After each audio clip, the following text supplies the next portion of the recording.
شمع رسالت ہے، عالم تیرا پروانہ، تو ماہ نبوت ہے، اے جلوائے جانانا، اے جلوائے جانانا، اے جلوائے جانانا۔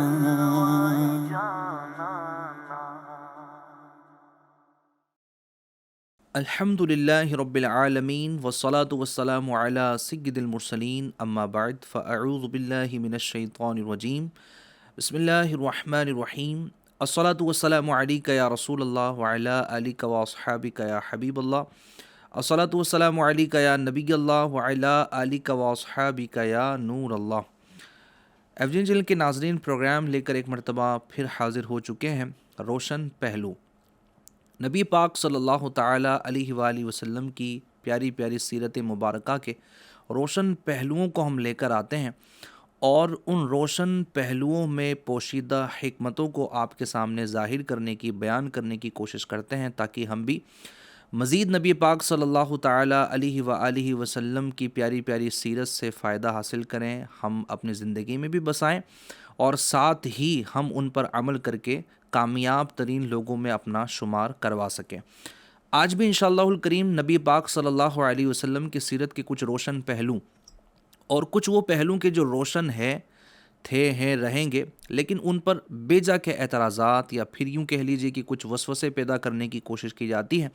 انشاءاللہ الکریم ان کو بھی ہم اپنے پروگرام میں شامل کریں گے۔ دل تو نہیں چاہتا ہے، لیکن ضروری ہے اس وقت، اس دور میں، کہ جب کمزور باتیں کی جا رہی ہوتی ہیں، تو ہر دور ہی میں جب باتیں ہوئی ہیں تو عاشقان رسول نے ان کے جوابات دیے ہیں عمل سے اور اپنی باتوں کے ذریعے۔ تو انشاءاللہ الکریم ہم بھی پروگرام میں اس طرح کی گفتگو شامل کریں گے۔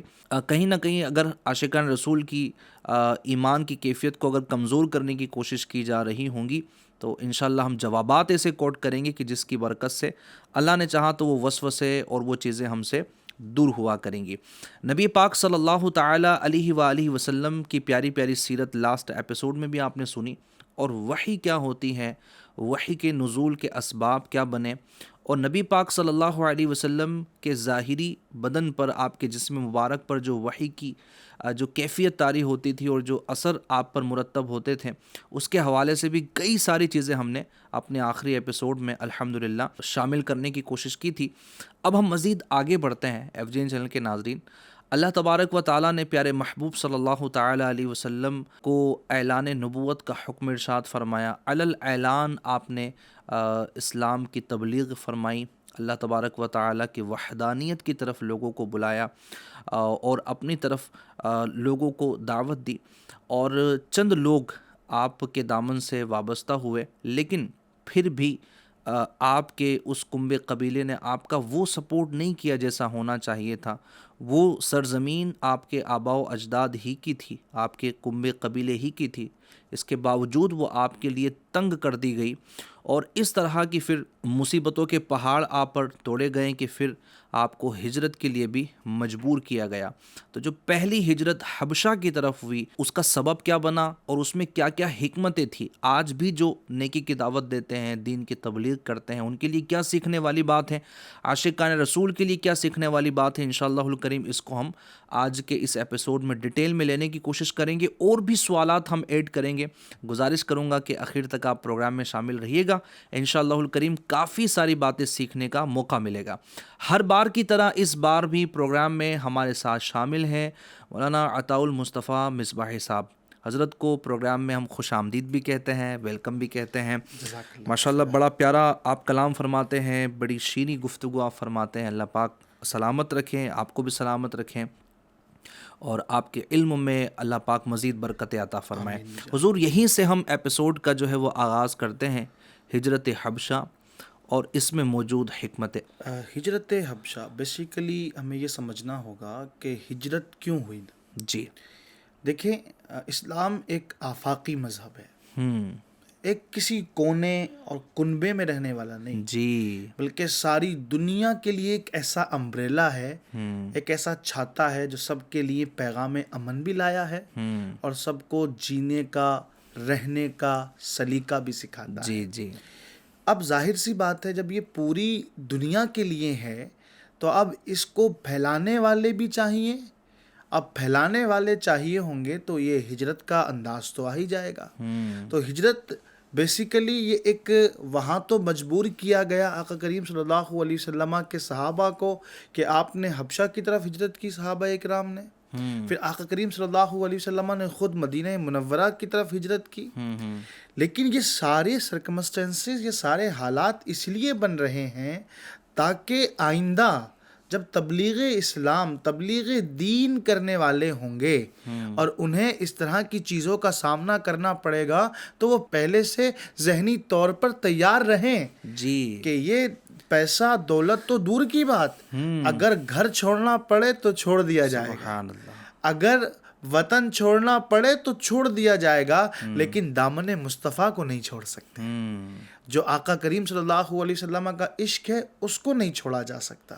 سب کچھ چھوٹ سکتا ہے، سب کچھ ترک ہو سکتا ہے، ہاں ایک چیز ہے جو نہیں جا سکتی، وہ ہے عشق مصطفیٰ صلی اللہ علیہ وآلہ وسلم۔ سبحان اللہ، تو یہ تو ایز اے کامنلی ہم نے ڈسکس کیا ہجرت کیوں ہوئی۔ جی اب آپ کا جو سوال ہے اس کی طرف آتے ہیں۔ ہجرت حبشہ، اور بھی سلطنتیں تھیں، جی وہاں جایا جا سکتا تھا، آخر ہجرت حبشہ ہی کی طرف پہلی ہجرت کیوں ہوئی؟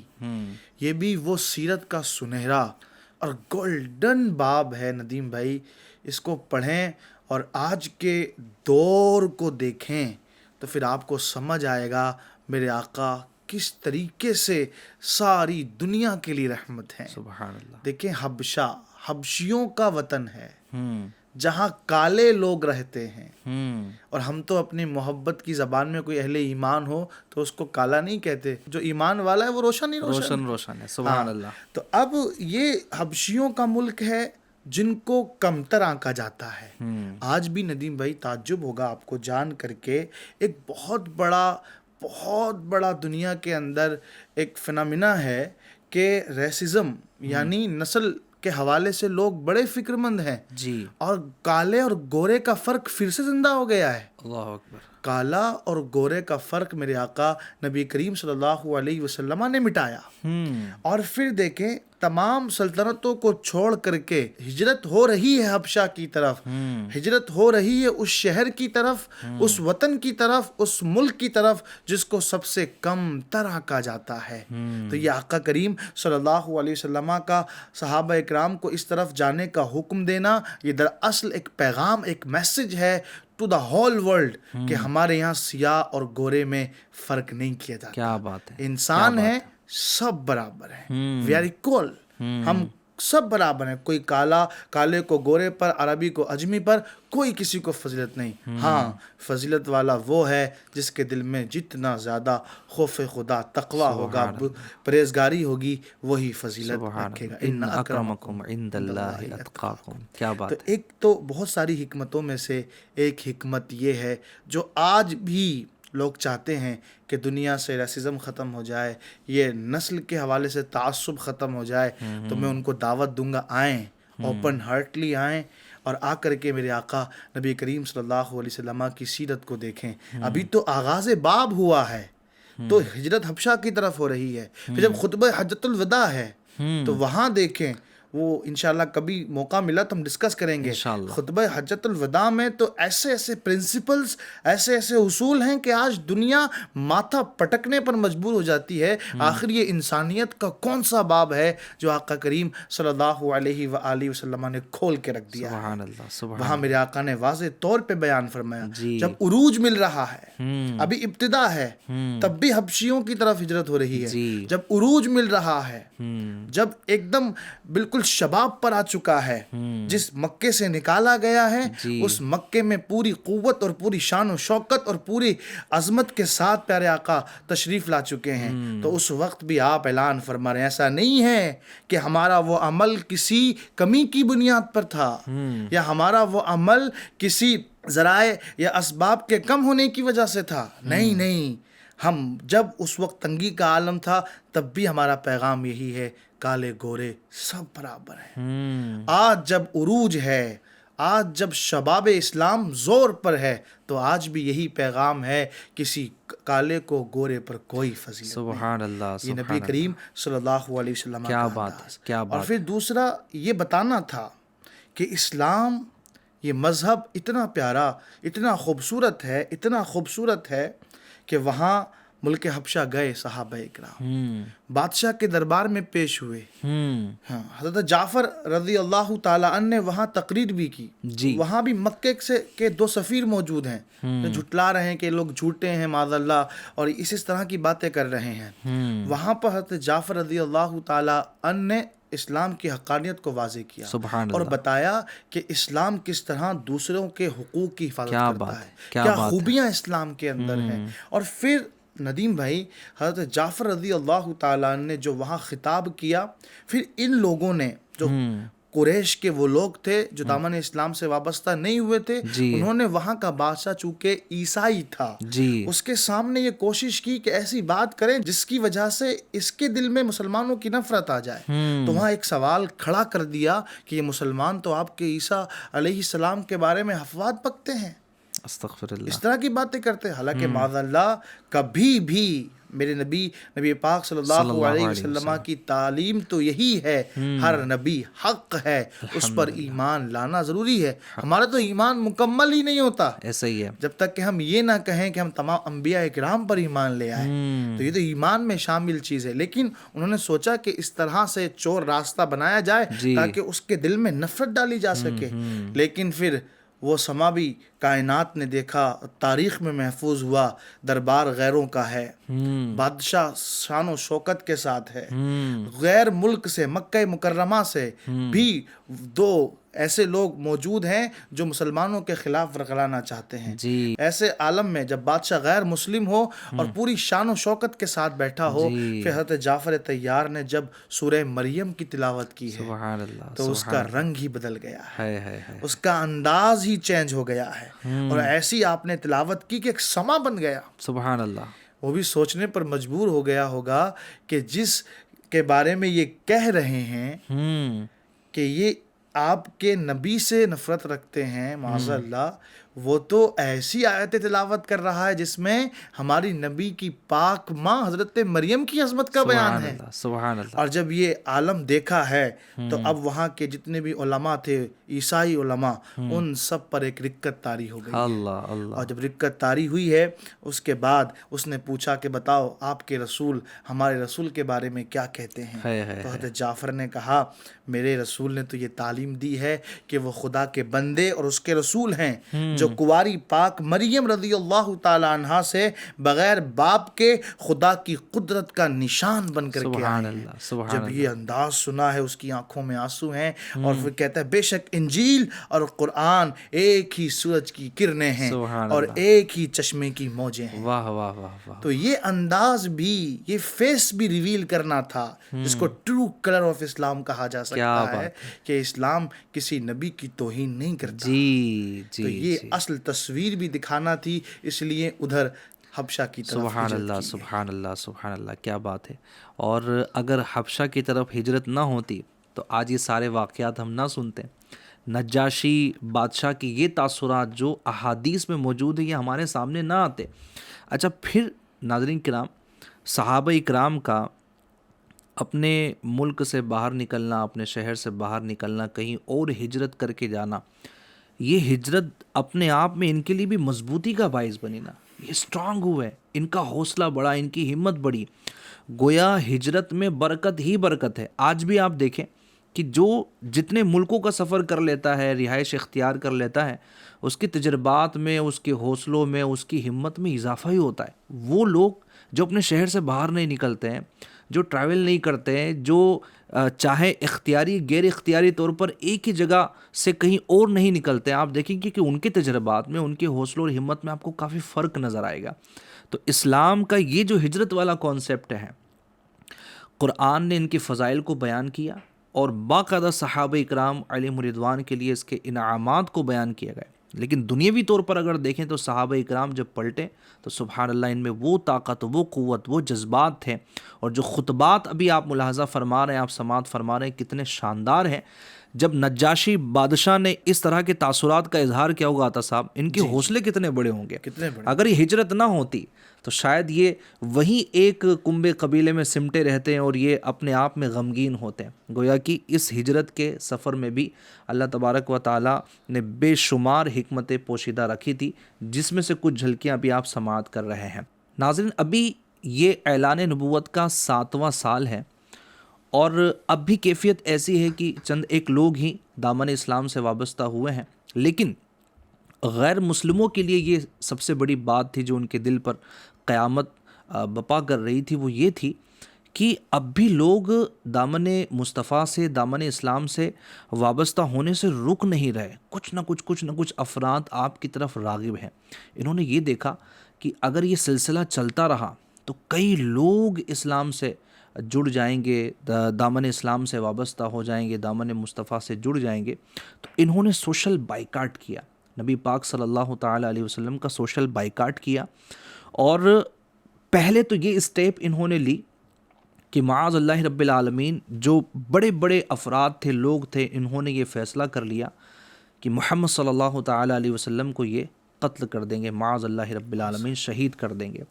جب یہ بات آپ کے چچا ابو طالب کی سماعتوں کے حوالے ہوئی تو آپ نے چند افراد سے مشورہ کر کے شعب ابی طالب کے نام سے، یہ سمجھے کہ ایک جگہ مشہور ہوئی.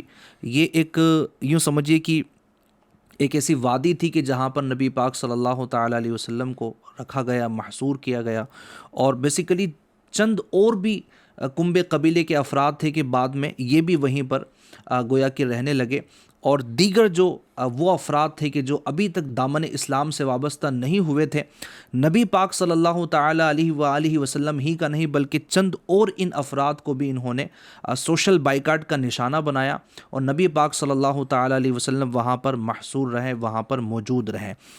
میں چاہوں گا عطا صاحب اس کو مزید بھی آپ بیان فرمائیں اور یہ سلسلہ کب تک چلتا رہا، اس میں کیا حکمتیں ہوں گی. یعنی آپ دیکھیں نا کہ یہ تو بالکل ساری حدیں ہی پار ہو گئی کہ اتنا ظلم کرنا، اتنا جو ہے وہ ستم کرنا، اور پھر یوں سمجھے کہ سوشل بائیکاٹ کرنا، آپ کو نکال دینا.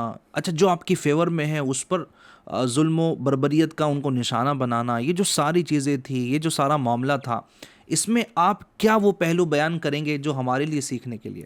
دیکھیں، یہ ساری چیزیں ہم سب کے لیے درس عبرت بھی ہیں اور ہم سب کو بہت کچھ بتاتی بھی ہیں کہ کائنات کے دولہ ہیں، وجہ تخلیق کائنات ہیں نبی اکرم صلی اللہ علیہ وآلہ وسلم. یعنی وہ کہتے ہیں نا کہ ظلم کی جو آخری سٹیج ہو سکتی ہے وہ تمام تر آپ کو سیرت میں نظر آ رہی ہیں.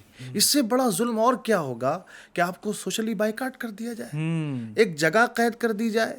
تو بیسیکلی یہ تمام ماننے والوں کے لیے بنیادی طور پر ایک ڈھارس بنانے والی چیز ہے کہ جو ظلم کا آخری پیمانہ ہے وہ بھی وہاں نظر آ رہا ہے سیرت مبارکہ میں.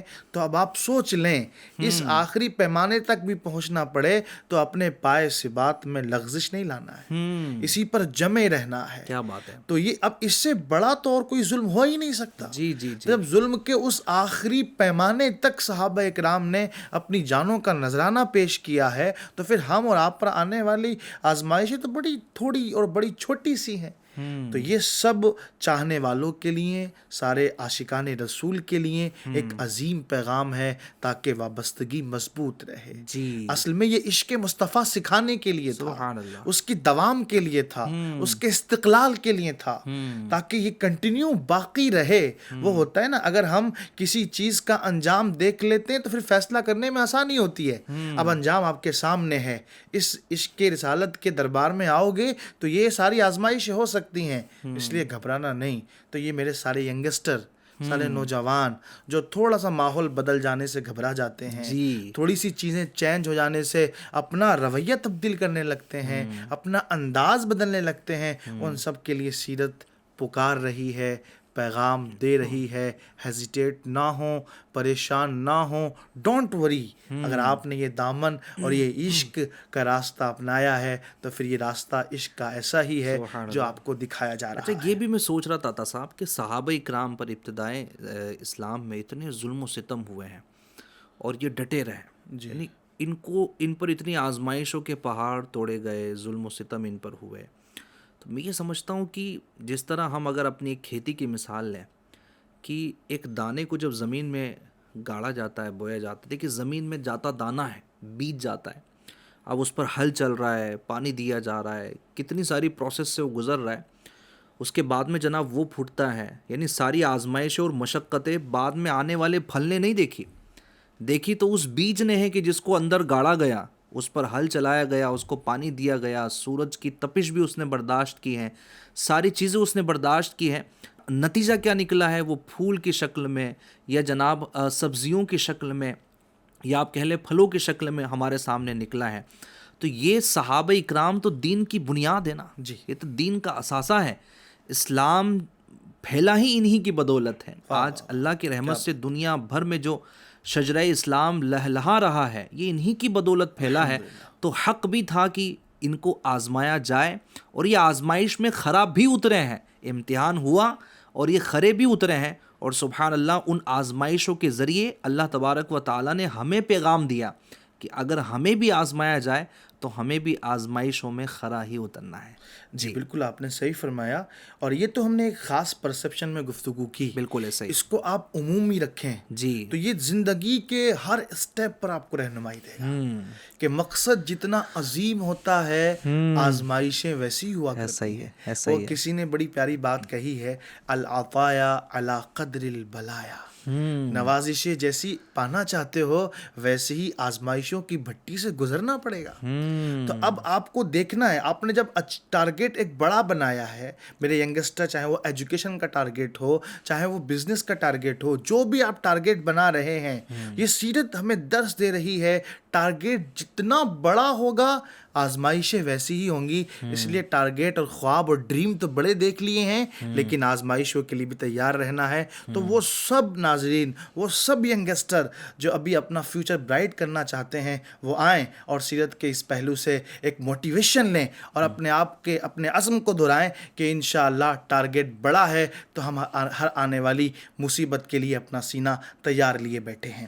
یہ تو یہ ہوئی. مزید علماء نے اس میں حکمتیں بیان فرمائی ہیں. اصل میں یہ بھی اسلام کے چراغ کو ہوا دینے کے لیے تھا، اس کی روشنی کو مزید پھیلانے کے لیے تھا. یعنی اب جس نے بھی حمایت کی ہے، آقا کریم صلی اللہ علیہ وسلم، آپ کے خاندان کو محصور کر دیا گیا، بائیکاٹ کر دیا گیا. جب ظاہر سی بات ہے ظلم اپنی انتہا پر ہوتا ہے تو پھر لوگ مظلوم کی طرف بڑھتے ہی ہیں. جب دیکھا کہ اب ظلم اپنی انتہا پر پہنچ گیا ہے تو دو فائدے اس سے ہوئے. ایک فائدہ یہ ہوا کہ جو لوگ آپ کے قریب نہیں آ رہے تھے، وہ کہتے ہیں نا جس چیز سے منع کیا جائے پھر اس کو جاننے کی چاہ بہت ہو جاتی ہے. جب یہ محاصرہ ہوا تو اب عرب کے اندر ایک فضا پیدا ہو گئی، آخر کیا چیز ہے، آخر وہ کیا بات ہے جو ان کے پائے استقلال میں لغزش نہیں لانے دے رہی. محاصرہ کر دیا گیا، بائیکاٹ کر دیا گیا. اب لوگوں نے جاننا شروع کیا، سرچ کرنا شروع کیا، للک بڑھی، تڑپ بڑھی، پیاس میں شدت بڑھی. اب جس نے بھی حمایت کی ہے، اللہ تبارک و تعالیٰ نے محبوب کی حمایت کے صدقے سے اسلام کی دولت سے سرفراز فرمایا. سبحان اللہ. پھر یہ تو ہوا. اب جب مختلف جگہوں سے یہ تقریباً 3 سال تک جاری رہا محاصرہ، اور اہل عرب پہلے بھی حج کرنے کے لیے آتے تھے، ان کا حج اپنے انداز کا تھا، آج کا نہیں. اب جب قافلے حج کرنے کے لیے آئے ہیں تو انہوں نے دیکھا کہ ایک قبیلہ، ایک خاندان ایسا ہے جس کو بائیکاٹ کر دیا گیا ہے، جس کا محاصرہ کر دیا گیا ہے. اب جو بھی آنے والا ہوتا اب اس کی ایک چاہت بڑھ جاتی، آخر کیوں، ایسا کیوں ہوا. تو جو بھی آتا بغیر اناؤنسمنٹ کے اناؤنسمنٹ تھا، بغیر اعلان کے اعلان تھا. ان کا مقصد تھا کہ ان کو روکیں، لیکن یہ محاصرہ کر کے خود بخود انہوں نے تشہیر کر دی کہ ایک جماعت ایسی بھی ہے جو حق پر ہے، اور سب تک پیغام مصطفیٰ پہنچ گیا۔ اس طرح اسلام کی کرنوں کے دور دور تک پہنچنے کا سبب ذریعہ بائیکاٹ بھی بنا۔ سبحان اللہ، سبحان اللہ۔ تو یہ در حقیقت یہ حکمت اس میں پوشیدہ تھی کہ جب یہ والے معاملات ہوئے تو مزید اسلام کو ترقی اور عروج ہی یہ ماشاء اللہ الکریم ملتا رہا۔ اللہ تبارک و تعالی ہمیں اسلام میں استقامت دے اور ہمارے ایمان کی حفاظت فرمائے۔ اچھا، مزید بھی جب یہ ظلم و ستم کا سلسلہ عطا صاحب چلتا رہا اور اس کی لمبی تاریخ ہے، ظاہر اگر اس پر ہم گفتگو کرتے رہیں تو یہ اپنے آپ میں ایک بہت بڑی داستان ہے۔ جی، طائف کا میدان بھی اگر ہم دیکھیں تو وہاں پر بھی نبی پاک صلی اللہ تعالیٰ علیہ وسلم پر بے حد ظلم کیے گئے، وہاں پر بھی وہ بولتے ہیں نا کہ پوری حدیں پار کر دی گئی۔ لیکن اس کے باوجود ایک میں فطرتاً اگر میں بات کروں تو دنیاوی اصول یہ ہے کہ اینٹ کا جواب جو ہے وہ پتھر سے دینے کا مزاج جو ہے وہ بنا ہوا ہوتا ہے کہ ظلم کریں تو ظلم کے خلاف نہ صرف آواز اٹھانا ہے بلکہ ایکشن بھی لینا ہے۔ لیکن اس دنیاوی اصول کے مقابلے میں ہم جب نبی پاک علیہ الصلوۃ والسلام کو دیکھتے ہیں تو بالکل ایک دم الگ ہے کہ وہاں اتنا ظلم ہے، اتنا جناب ستانا ہے، لیکن اس کے باوجود بھی رحمت ہے، شفقت ہے۔ یہ کچھ لوگوں کو سمجھ میں نہیں آتا یار۔ طاقت اور یوں سمجھے کہ قبیلہ قریش ایک اعلیٰ اور اشرف جو ہے وہ گھرانہ، ایسا نہیں کہ ان کو بھی سپورٹ نہیں تھا، دیگر چیزیں نہیں تھی، لیکن اس کے باوجود بھی نبی پاک صلی اللہ تعالیٰ علیہ وسلم کا ان تمام معاملات کے درمیان جو انداز تھا وہ کہیں بھی تاریخ میں یہ نہیں لکھا گیا کہ آپ نے کسی کے خلاف جو ہے وہ احتجاج کیا ہو یا کسی کے خلاف جو ہے وہ اس وقت آپ نے ہتھیار تانے ہوں اور اسی ابتدائی اسلام ہی میں جو ہے وہ آپ نے اس طرح کی ایکٹیویٹیز کی ہو، بلکہ ہم دیکھتے ہیں کہ رحمت ہے، شفقت ہے، وہ کیسی ہے وہ بھی آپ نے بتانا ہے، اور اس کے پیچھے کیا حکمت پوشیدہ ہے۔ وہ کسی نے بڑی پیاری بات کہی ہے نا، ہم آہ بھی کرتے ہیں تو ہو جاتے ہیں بدنام، وہ کچھ بھی کریں تو چرچا نہیں ہوتا۔ جی جی، مسئلہ یہی ہے ندیم بھائی، ابتدائی اسلام کا زمانہ ہے، پھر آپ نے بعد میں دیکھا، پھر آپ نے وہ واقعات بھی پڑھے ہوں گے، اگر کسی نے میرے نبی کی شان میں گستاخی کی ہے اس کا حشر کیا ہوا۔ عروج اسلام کے بعد جو طریقہ ہے وہ سب جانتے ہیں، لیکن ابھی ابتدائی اسلام ہے۔ اگر ابھی ہی سے یہ بدلہ لینے والی کیفیت آ جائے گی تو وہ کہتے ہیں نا، ہم نے آہ کیا تو اس کا نام کچھ اور لے کر کے لوگوں پر لایا جائے گا۔ اصل میں اس وقت مقصود دعوت دین ہے، اس وقت مقصود تبلیغ دین ہے، تو یہ ہمیں ایک تربیت دے رہا ہے، جو مقصود ہے اس پر نگاہ رکھو۔ جی، ابھی مقصود سے اپنی توجہ کو ہٹانا نہیں ہے، ڈسٹریکٹ نہیں ہونا ہے، ابھی کمپلیٹ اٹینشن اپنے مقصود پر رکھنی ہے۔ تو یہ ایک فاؤنڈیشن لیول ہوتا ہے۔ کوئی چیز کی کامیابی کا راز یہ ہے کہ آپ عوائقات پر، رکاوٹوں پر توجہ نہ ڈالیں، بلکہ اپنے اصل مطمح نظر، اصل جو گول ہے اس کو فالو کریں تو انشاءاللہ کامیاب ہو جائیں گے، اور جب گول مل جائے گا تو سارے عوائقات سے پھر آپ خود نپٹ لیں گے۔ اس لیے اس وقت آقا کریم صلی اللہ علیہ وسلم نے کوئی ریئیکشن نہیں عطا فرمایا۔ کیا بات۔ دوسری بات یہ ہے کہ نبی کریم صلی اللہ علیہ وآلہ وسلم تو سراپا رحمت ہے، سبحان اللہ، رحمت ہی رحمت ہے، اپنوں کے لیے رحمت ہے، غیروں کے لیے رحمت ہے، حتیٰ کہ کل قیامت کے دن جنہوں نے آپ کو نہیں مانا ان کے لیے بھی آپ کی وجہ سے وہ محشر کا جو لمحہ ہے اس کو کم کر دیا جائے گا، وہ بھی آپ کی رحمت سے، آپ کی شفاعت کا حصہ بیں طور پائیں گے کہ جلدی حساب و کتاب شروع ہو جائے گا۔ تو اب نبی کریم صلی اللہ علیہ وسلم چونکہ رحمت ہیں اور آپ کی نگاہیں نازنی دیکھ بھی رہی ہیں کہ ان کی نسلوں سے کچھ ایسے بھی آنے والے ہیں جو میرے دامن سے وابستہ ہوں گے، تو آپ نے ان کے خلاف دعا نہیں کی۔ اچھا، ظلم دیکھیں ظلم کیسے ہوئے۔ ظلم جب طائف کا ہم واقعہ پڑھتے ہیں تو کچھ اوباش لڑکوں کو آپ صلی اللہ علیہ وسلم کے پیچھے لگا دیا گیا، اور انہوں نے ظلم ایسا کیا کہ یہ نعرہ لگاتے ہوئے آپ کے پیچھے آتے اور آپ پر پتھر برساتے۔ انہوں نے آپ کے نرم و نازک قدموں کو نشانہ بنایا، آپ چلتے ہوئے جو پاؤں رکھتے ٹھک سے اس پر پتھر آ کر لگتا، حضور اسے اٹھاتے اور دوسرا پاؤں مبارک رکھتے تو اس پر بھی پتھر آ لگتا۔ ان ظالموں نے اتنے پتھر مارے کہ جانے جانا کے پاؤں زخمی ہو گئے، آپ کا قدم مبارک زخمی ہو گیا، خون بہہ پڑا، اور خون اتنا بہا کہ مبارک جوتے خون سے بھر گئے۔ اللہ اکبر. مزید علماء نے لکھا ہے آپ کے غلام زید بن حارثہ رضی اللہ تعالیٰ عنہ آپ کو پتھروں سے بچانے کے لیے پتھر اپنے بدن پر لے لیتے جس سے وہ خود بھی لہو لہان ہو گئے. اللہ اکبر. جب آپ درد کی شدت سے نڈھال ہو کر بیٹھ جاتے ان ظالموں کو چین نہیں آتا، یہ آپ کو جھٹکا دیتے، آپ کھڑے ہو جاتے اور چلنے پر مجبور کرتے. طائب کے ان بدنصیب شہریوں نے بڑا ظلم کیا آقا کریم صلی اللہ علیہ وآلہ وسلم کے ساتھ. اب یہ ظلم دیکھیں اور میرے آقا کی رحمت دیکھیں. اس کے باوجود آپ کی زبان سے ایک لفظ نہیں نکلا. پچھلے ایپیسوڈ میں ہم نے ڈسکس کیا تھا، باقاعدہ جو فرشتہ یہ پہاڑوں کا نظام دیکھتا ہے اس نے آ کر عرض کی جی کہ آپ حکم دیں تو ابھی دما دوں، پسا دوں جی دو پہاڑوں کے درمیان، لیکن آپ نے نہیں، بلکہ آقا کریم صلی اللہ علیہ وسلم نے پیکر صبر و رضا اور سراپا عفو و درگزر بن کر کے جواباً آپ نے ارشاد فرمایا ارجو ان یخرج اللہ من اصلابہم من یعبد اللہ وحدہ لا یشرک بہ شیئا. یعنی مجھے امید ہے کہ ان کی پشتوں سے اللہ پاک ایسے لوگ پیدا کرے گا جو اکیلے اللہ کی عبادت کریں گے، کسی کو اس کا شریک نہ ٹھہرائیں گے. یہ اللہ کے آخری نبی کی کمال رحمت اور شفقت ہے کہ جن کے لگائے ہوئے زخموں سے ابھی خون خشک نہیں ہوا انہیں عذاب سے بھی بچا رہے ہیں اور اپنی رحمت کی چادر بھی ان پر تان رہے ہیں. اور یہ آپ کے ناقابل یقین اخلاق عظیمہ کی جھلک ہے پیارے ندیم بھائی کہ پتھر مارنے والے اور زخم دینے والوں کے خلاف کارروائی کرنے کے بجائے ان کی آنے والی نسلوں کے ایمان کی امید رکھ رہے ہیں. لا کے دکھائے کوئی ہے ایسا کائنات میں؟ کوئی نظر نہیں آتا.